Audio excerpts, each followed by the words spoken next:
All right. We are officially on the air.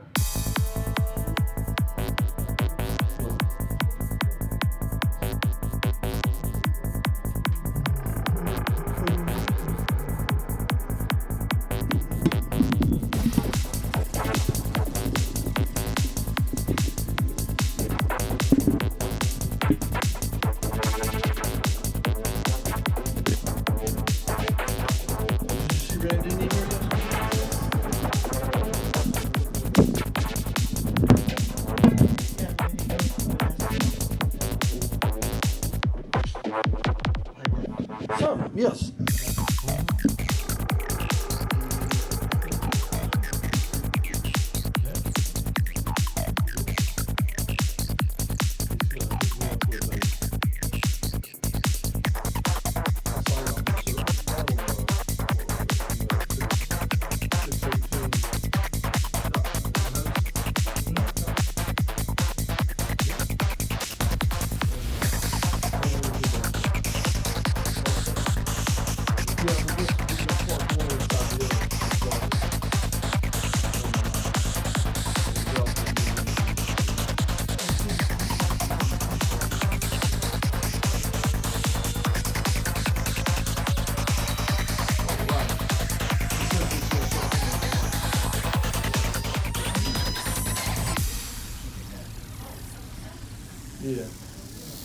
Yeah, but I told him I would.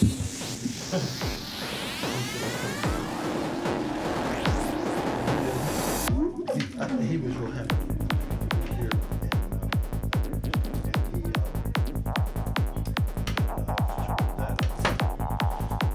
He was real happy to be here. And he hung out, I would say, an hour and a half. Really? Because we had a lot of catching up to do.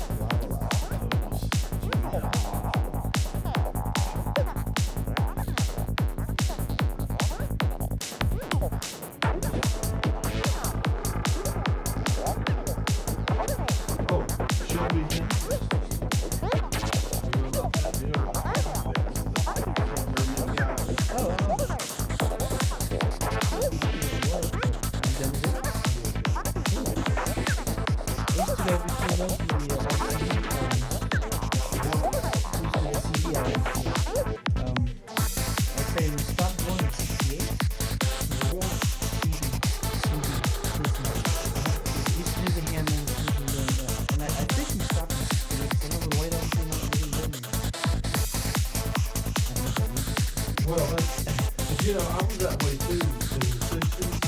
I did my chronology according to very much which B level would come out before or after this event, or what top festival was before or after this event. And between knowing those two things, you have your chronology down. You may not know exactly which year it was, but you had a stand to the release of a Beatle album was major. Yeah. The 45, I mean, if it wasn't for holidays, probably wouldn't have known, that was the only way to get the singles. They used to get them in 5s and 10s in quantities, And then I had to get my other grandmother to get the ones from the West Coast. The East Coast and the West Coast were different issues.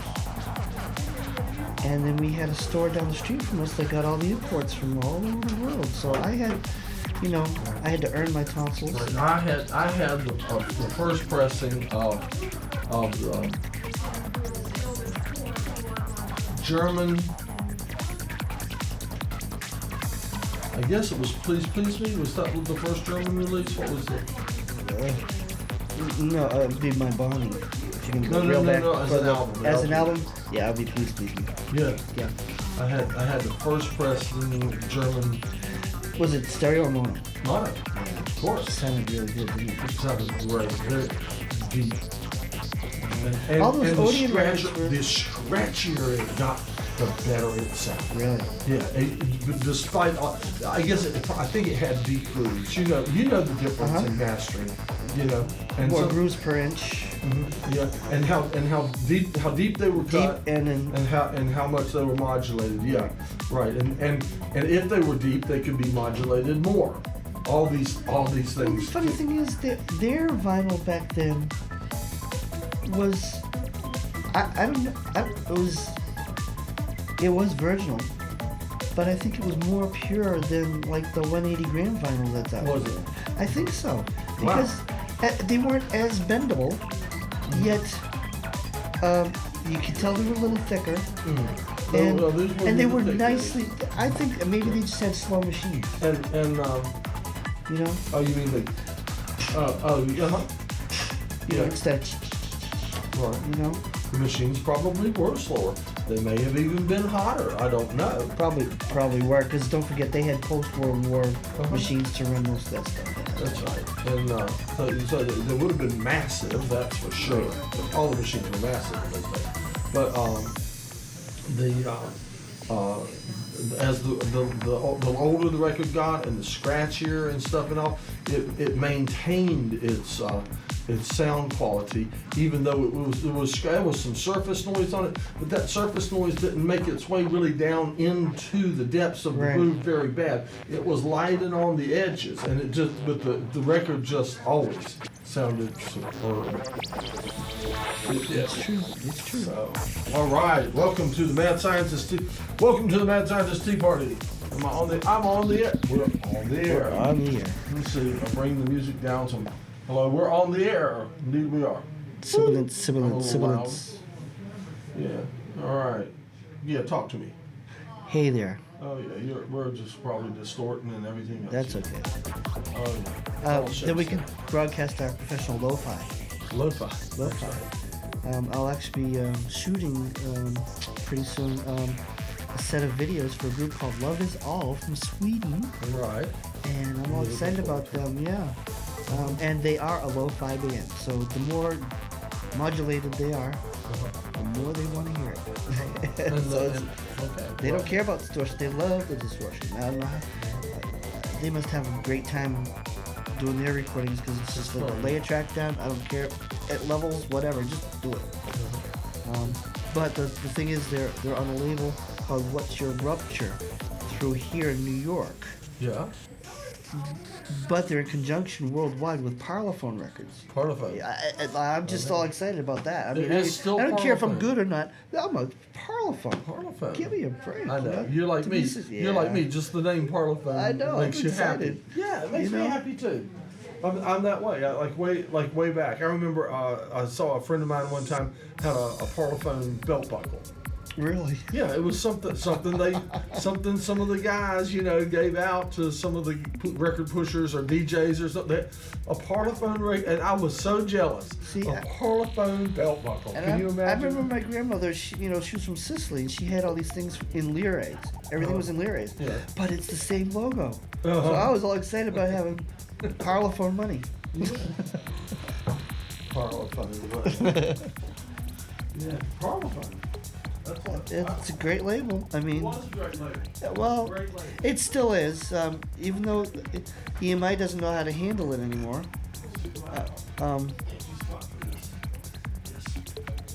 But if it wasn't for the Beatles, there wouldn't be a Parlophone anymore. Remember, they were going out. George Martin was going to get ready to close up shop back in '62. So Beatles, I think they saved the world. Well, maybe I've told you this. Let me set up one more thing. Okay. And then remind me to tell you a thing. Let me get some water. Water's good.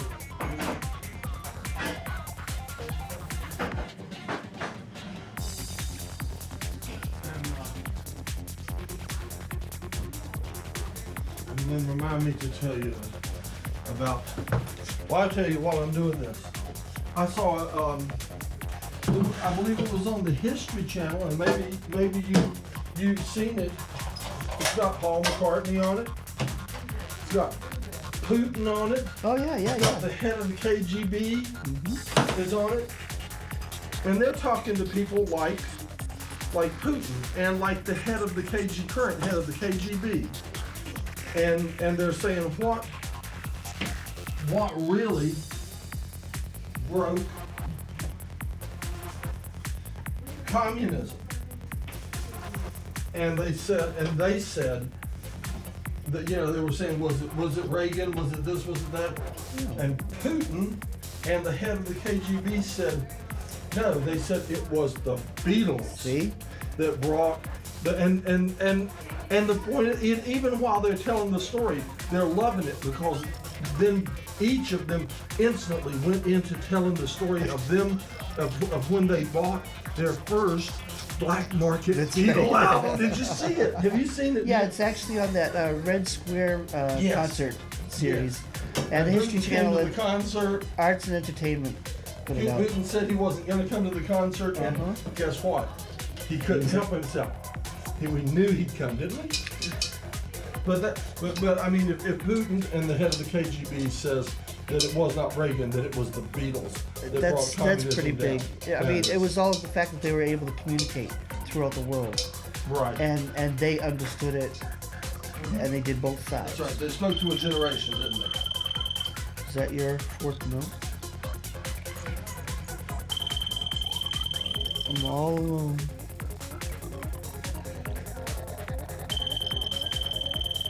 Well, I don't do phones, so I'll wait till the doctor gets back.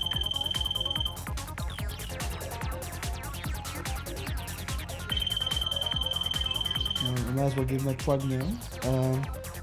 Thursday nights, 11:30 after Mountain Dungeon, the Wallpaper Project. I think right now we're in repeats with Modern Peasant. He did some short films we put together. That was pretty good.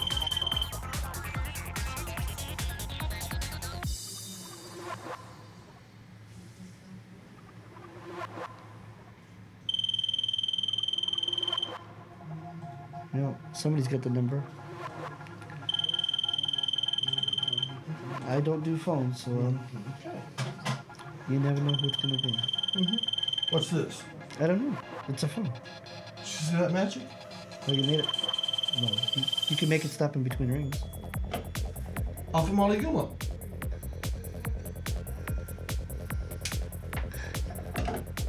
Why'd they do that? Because they got some friend at their house and they're going, watch this, I can make a move on TV. Yeah, probably. Yeah. Well, they got the number from plants in their things. It's a redneck thing. Yeah.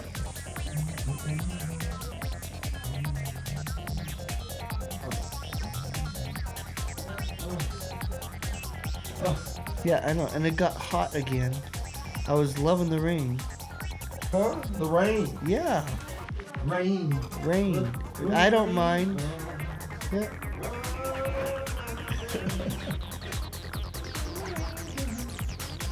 Yeah. I don't mind. See that when those singles came out at that time, that was it was just as big as the new album coming out. I know. I mean, it was a release party. They were so good. Yeah.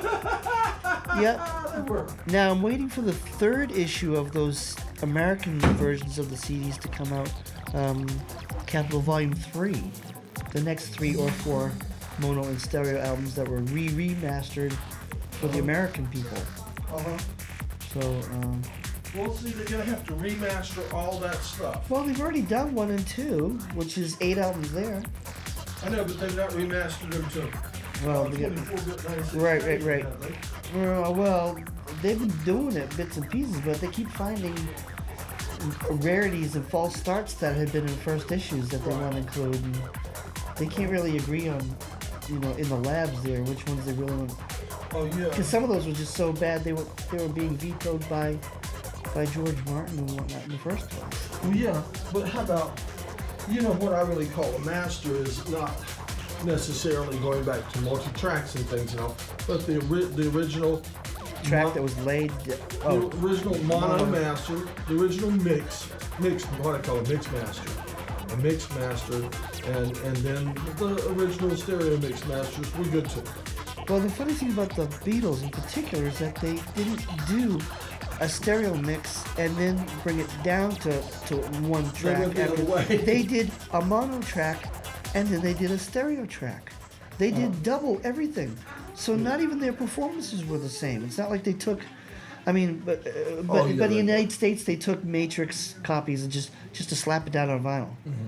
You know, so on some stereo LPs you actually have a duophonic or fake enhanced mono or fake enhanced stereo or super echoed, you know, for the New York people. Right. Well, let's see, what am I doing here? I thought it would look different after I changed into my code. There. So I lost track when you did your 420 roll yesterday. It was like an hour or something late. I was late, yeah. I don't think a whole hour late, but close probably. So, It was, I was looking on the time. uh-huh. I was just, you know, so I was It trying was to all- yeah. edit everything. I wasn't editing, but I labeled my DVDs per what I've recorded Mhm. and the date, and I could see the time before I put in the word Tea Party. Right. I could see how far it's gone into the, Uh-huh. you know. But you guys are moving like this, and I could do a 3-hour show in about 12 minutes. Oh, yeah. So, you know, unless I stop it and actually listen to it, you know. Yeah. So hopefully Sunday when I have some time off, I can watch it. Okay, For well, 3 hours. what did you think of what I asked you? Would you like to help edit? Oh, definitely, definitely. Some of them, a large amount or a small amount, any amount would be okay. Now, is this specifically for the internet or for your show? Or both? I'm thinking about making 1-hour episodes where, as I explained it to you, where we collapse anywhere from 5 to 20 hours, just depending on whenever it makes an hour's worth of material. Because you can actually have. And then run a best of. You remember the Groucho Marx, the best of You Bet Your Life, yeah. Groucho Marx. They did that, yeah. something like that. Then I want to start a new show which is a best of. Okay, so you don't want to stick with a certain subject or a certain No. genre. So you don't want like a whole show of just rants and a whole show of just Bill. I hadn't even thought about that. That was more work than I was thinking. I was thinking about playing the shows through, watching them all. I mean, it would be a labor just to watch all that material. And I was just thinking about watching all the stuff all the way through, and when a good section came, save that section. You know, and I wanted to save the rants because the rants are very important to me. Right. So you still want to keep it as a variety kind of thing then. Yeah. Or actually, chronologically, however it goes. So one scene you might be looking at a group of people at the table, and it changes to the next. It could fade, whatever changes to the next scene, and there could be another day. You know, A different set of people, different clothes. and it doesn't necessarily have to even be linear. Just by nature, it will come out that way. If we just do it that way, it'll come out that chronologically they'll fall that way. Because I definitely think that you could do a whole show just on all your augas. Yeah. Well, all that would be fun too. But you wanted to keep it a mix It's all of more. variety. I don't care. The thing is, it's just more. It's just more work than I could do. I can't pile through. I've got like over 2,000 hours now. Well, I guess. I totally understand because I haven't recorded all your shows from the very beginning. I tried to do what I could. Some of them were a combination of VHS. Then I was doing straight to DV because we had such a bad cable problem. And then when I got my DVD recorder, I mean, I've got a stack like this, and it's only my been a few God. months, really.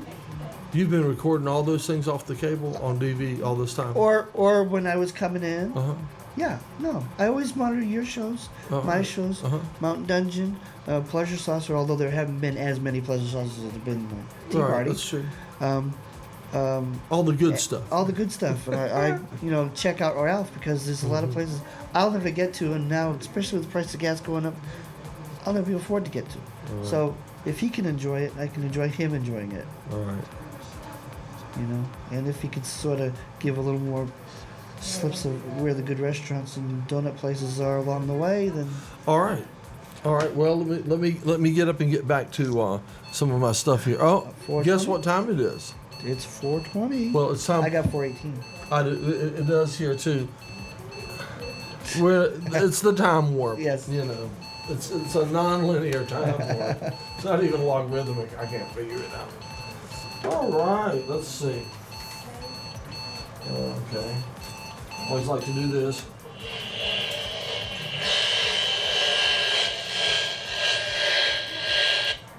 Okay. For extra texture.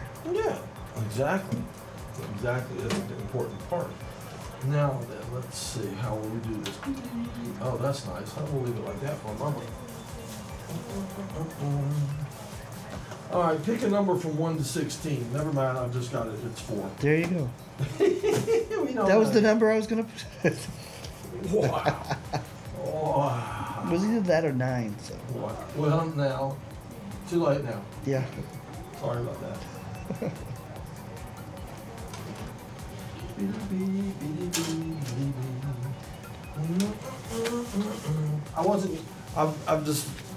I kind of tried to have one today and have it on time to make up for not having one on time yesterday. Uh-huh. And so since my rolls were not on time yesterday, what am I doing? I'm pushing buttons on this thing.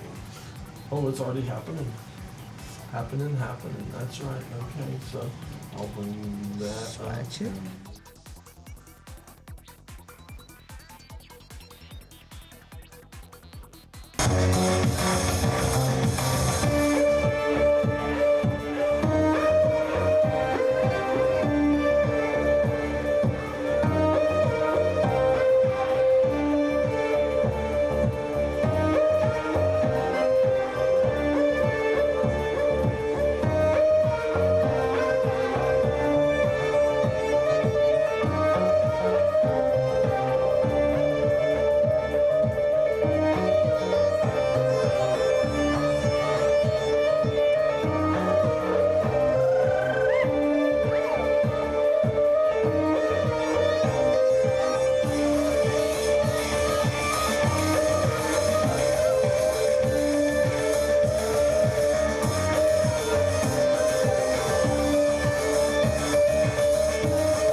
You're watching the 420 roll. Might be nice to be a giant squid for a while.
got, baby? Come on, shit. Spray my ass.